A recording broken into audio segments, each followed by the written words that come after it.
A whole heart connection intro is like a crucible.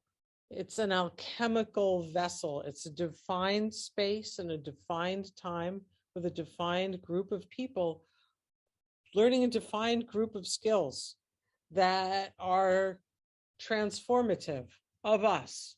And it's important to have that crucible, to have that time and space that includes an overnight to digest it and then come back for the security of the holding of that transformation.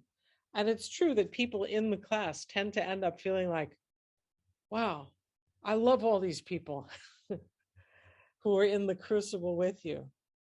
The most important part, though, is what happens afterwards.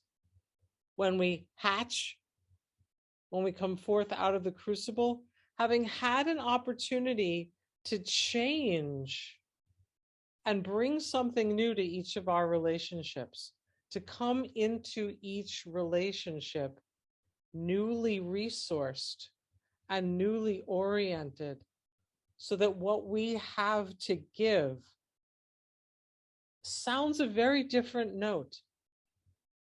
I use the metaphor a lot of the time that whole heart connection skills and a whole heart connection intro is like the first few stones of an avalanche.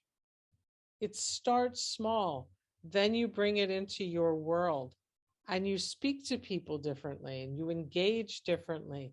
There's a new footing to begin on.